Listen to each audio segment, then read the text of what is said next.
Welcome to our channel. నేను మీ Zakir Hussain. Young tiger NTR Devara ఇండియాలో ఎంత బేబత్సం సృష్టించిందో మనందరికీ తెలిసిందే. ఇది ఇప్పుడు అదే దూకుడు జపాన్లో కూడా కొనసాగుతున్నట్టు తెలుస్తోంది. సో దీని గురించి డిస్కస్ చేద్దాం. ప్రస్తుతం మనతోటి సినీ క్రిటిక్ దాసర్ విజ్ఞాన్ ఉన్నారు. వెల్కమ్ చెప్దాం. Hi sir.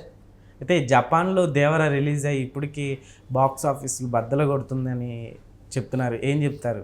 విషయానికి వస్తే యాక్చువల్లీ జపాన్ వాళ్ళకి ఎన్టీఆర్ ఎలా పరిచయం అంటే RRR అంటే బాగా దగ్గరగా. అవును, దగ్గర మన ఎన్టీఆర్ అరే ఆయన బాగా సినిమా తీశాడు అని. మన లాంగ్వేజెస్లో మనం ఎన్ని సినిమాలు తీసినా ఎవరు హీరోలు అంటే ఇద్దరు హీరోలు ముగ్గురు హీరోలు మాట్లాడుకుంటాం. వేరే లాంగ్వేజెస్ వాళ్ళు వేరే లాంగ్వేజెస్ సినిమా చూసినప్పుడు వాళ్ళకు ఒకలా అర్థమవుతుంది. ఇప్పుడు మనం కొరియన్ డ్రామా చూసినా మనకు ఒకలాగా అర్థమవుతుంది. ఇక గొడవ ఎందుకులే కానీ అసలు RRR జనాలకు ఎలా అర్థమైందో చెప్పి నేను దేవరలోకి వెళ్తాను. స్టార్టింగ్ అందరూ వచ్చి కూర్చున్నారు పాపం ఫారినర్స్, వేరే దేశపు వాళ్ళు. సినిమా ఎలా మొదలైంది, అలా బ్రిటిష్ వాళ్ళు వచ్చి ఒక తెగలో ఉన్న అమ్మాయిని లాక్కెళ్ళిపోయారు. అయ్యో పాపం పిల్లని లాక్కెళ్ళిపోయారు. నెక్స్ట్ వాళ్ళ హీరో వచ్చేసాడు. అప్పుడే ఎలా పట్టుకెళ్తారో అని ఆ హీరోకు ఇంట్రడక్షన్ ఇచ్చాడు. పులితో పరుగులు అవి ఇవి అన్నీ కూడా ఓకేనా. నెక్స్ట్ అతని ఎలివేషన్ కూడా ఒకడు వెళ్ళి ఇచ్చాడు. అమ్మాయిని మర్యాదగా పంపండి, పంపకపోతే మావాడు వస్తాడు, వాడు వస్తే మామూలుగా ఉండదు అని. సో హీరో వచ్చాడుగా, హీరో మిషన్ ఏంటి, ఆ పిల్లని తీసుకురావాలి. ఓహో ఇదా ఈ స్టోరీ, చూద్దాం ఎలా తీసుకొస్తాడో అని కూర్చున్నారు. అలా వెళ్ళే ప్రయత్నంలో తనకి ఇంకో ఫ్రెండ్ పరిచయం అయ్యాడు. మా ఫ్రెండ్ ఎవరో మా హీరోకి బాగానే హెల్ప్ చేశాడు అనుకున్నారు. అలా అలా అలా అలా ఒకనొక టైంలో ఈ ఫ్రెండ్ కొట్లాడుకున్నారు. ఇక్కడ మా హీరో మంచోడే, వాడు ఎందుకు అంతగా రియాక్ట్ అయ్యి మా హీరోని కొడుతుండు, ఎరా ఎందుకు అంత పొగర నీకని అనుకున్నారు. పాపం మా హీరో మంచోడే, అప్పటికి కూడా నువ్వు ఏమన్నా సరే నీకోసమే అంటున్నాడు, నీ మంచి కోసమే. ఆయన మెడలో ఉన్నది తీసుకుని నీకు వేసాడు, నీకు పాము విషం వస్తే తీసాడు. ఇలా ఇలా ఇలా అవుతుంది. నెక్స్ట్ ఒకనొక టైంలో పాపం నీ హెల్ప్తోనే కోర్టులోకి వెళ్ళాడు, నీకు కృతజ్ఞత కూడా చూపించాడు. ఓకే, నీతో కలిసి ఆ జర్నీ చేశాడు. తర్వాత నీకు కష్టం వచ్చినప్పుడు మళ్ళీ అయ్యో పాపం నాకు హెల్ప్ చేశాడు కదా, ఇతన్ని కూడా బయట తీసుకొద్దాం వచ్చి నీకు కూడా హెల్ప్ చేశాడు. పైగా నీకు ఒక గర్ల్ ఫ్రెండ్ వస్తే మీ ఇద్దరిని కలిపాడు, బాగుండండి అన్నారు, అయిపోయింది. మళ్ళీ మన హీరో పాపను వేసుకొని వచ్చేసాడు. సో అండ్ మధ్యలో ఆ ఫ్రెండే మన హీరోని కొరడాతో కొడుతున్నాడు, ముళ్ళ కొరడాతో కొడుతున్నాడు. ఎవరెవరో ఏం పోయే కాలం రా నీకు ఎంత మంచి చేశాడు, నీకోసం ఎంత చేశాడు, అట్లా కొడుతున్నావు నువ్వు. కోపం పెంచుకున్నారు ఆ క్యారెక్టర్ పైన. నెక్స్ట్ కొమరం భీముడో సాంగ్ చూసి ఎమోషన్ అయిపోయారు. ఓకే, లాస్ట్కి ఎన్టీఆర్ ఆ పిల్లని తేగానే అమ్మయ్య కథ భలే సుఖాంతమైంది అనుకున్నాడు. ఆ ఫ్రెండ్ క్యారెక్టర్ కూడా మధ్యలో అసహించుకున్న తర్వాత మారి ఇతనికి హెల్ప్ చేయడంలో అందరూ పోన్లే మారావు కదా అనుకున్నారు. ఇప్పుడు ఈ కోణంలో చూశారు ఫారినర్స్ అంతా ఈ కథని. సో RRRలో హీరో ఎన్టీఆరే. ఇంతసేపు కనిపించావా మొత్తం సినిమా అంతా ఉన్నావా లేదా వాళ్ళకి అనవసరం. అడిగారు ఆ ఫ్రెండ్ని కూడా, ఎవరెవరే ఫ్రెండ్ అసలు నీకు ఏమైంది అని అడిగితే నేను అని చెప్పి ఒక ఫ్లాష్ బ్యాక్ చెప్పావు. అజయ్ దేవగన్ వచ్చాడు. ఓహో ఇదా నీ బాధ, సర్లే పో ముందు మా హీరో ఆ పిల్లని ఎలా తెస్తాడో చూడాలి మేము, నీకు అది ఉంటే ఉండిందిలే అన్నట్టుగా దాన్ని సెకండరీగానే చూశారు. ఎన్ని ఎలివేషన్స్ ఇచ్చినా కూడా మన తెలుగులో జనాలు ఏం చేశారంటే ఉల్టా చెప్పారు. అసలు ఈ హీరోనే రామ్ చరణ్ జూనియర్ ఎన్టీఆర్ ఏదో సైడ్ క్యారెక్టర్ చేశాడు అని.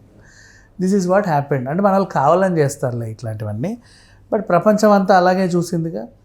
ఇప్పుడు ఆ విషయం ఎలా అర్థమైందంటే దేవర రిలీజ్ అయిన తర్వాత, ఇప్పుడు మన March 28కి రిలీజ్, ఇప్పటికి 5వ రోజు 6వ రోజు, March 31 కూడా ఉందిగా, 6వ రోజు. అసలు ఏమన్నా రెస్పాన్సా, మామూలు రెస్పాన్స్ కాదు. ఫస్ట్ వీక్ అయిపోయింది, రేపు ఫ్రైడే కదా, ఫస్ట్ వీక్ అయింది. బ్రహ్మరథం పట్టారు. దేవర మన RRR హీరోరా, అప్పుడు వచ్చాడు చూడు, అబ్బా ఏం చేశాడు అది తన క్రేజ్. సో అప్పుడు RRRతో తన ఆల్రెడీ ఇప్పుడు అకాడమీలో ఆస్కార్ నామినేషన్స్కి వెళ్ళింది కూడా ఎన్టీఆర్ఏ. యాక్టింగ్లో అది కూడా యాక్టింగ్, నటన బాగా గుర్తుపెట్టుకోవాలి ఇలాంటి పదాలు. ఇవి చాలా అరుదుగా నటులకు మాత్రమే ఉంటాయి, అందరికీ ఉండవు, ఎవరికి పడితే వాళ్ళకి రావు. సో అట్లా తనకు వచ్చింది award. So junior NTR is nothing but పెద్ద హీరో అయిపోయాడు ప్రపంచవ్యాప్తంగా. ఇప్పుడు నెక్స్ట్ నువ్వు కూడా ఈ యమదొంగ, కంత్రి, శక్తి, వాట్ ఎవర్ ఇక్కడ ఫ్లాప్ అయిన సినిమాలైనా పర్లా, నువ్వు మళ్ళీ జపాన్లో వేస్తే వాళ్ళు చూసి నచ్చుతారు వాళ్ళకి. శక్తి ఎక్కువ ఈజిప్ట్ బ్యాక్ డ్రాప్ ఉంటుంది కదా కొంచెం, అవును, అది వాళ్ళు వేస్తే వాళ్ళకి నచ్చుద్ది, ఏ హీరో అంటారు. నువ్వు ఎన్టీఆర్ పాత సినిమాలన్నీ కూడా ఇక్కడ వేసేసుకోవచ్చు హ్యాపీగా. సో ఏదేమైనా దేవర మాత్రం ఒక ప్రపంచం సృష్టించిందని చెప్పుకోవచ్చు జపాన్లో. ఇప్పటివరకు ఏ సినిమాకి RRRకి వచ్చినా కూడా అది ఓకే, ఎందుకంటే మన లెక్క ప్రకారం అది డివైడ్, అవును, ఇద్దరికి సమానంగా పంచాలి.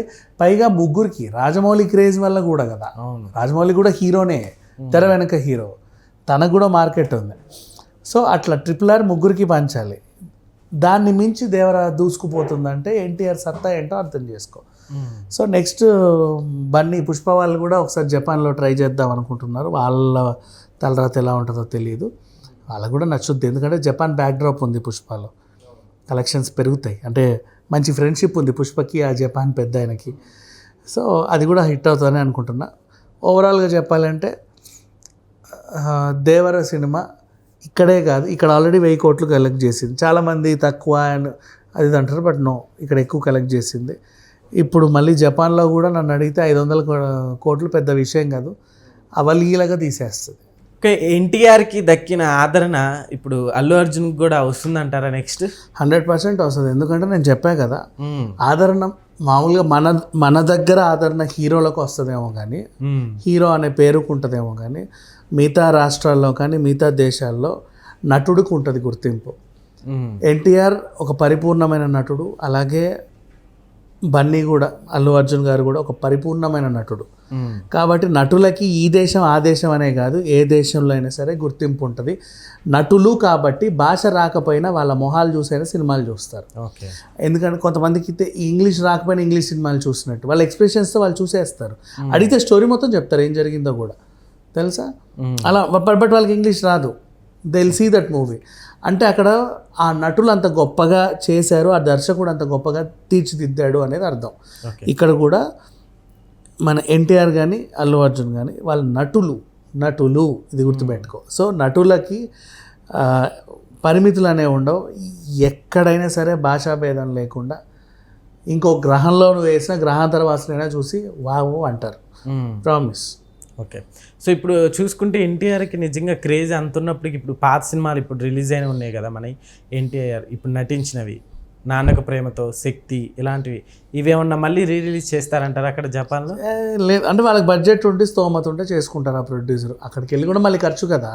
అవును, ఇప్పుడు దాన్ని మళ్ళీ డబ్ చేయాలి, అక్కడికి వెళ్ళి మార్కెట్ చేసుకోవాలి, మళ్ళీ డిస్ట్రిబ్యూట్ చేసుకోవాలి, అదొక తలకాయ నొప్పి పెద్దది. అవసరం అనిపించుకుంటే చేస్తారు, లేకపోతే చేయరు, వాళ్ళ ఇష్టం. Okay sir, thank you.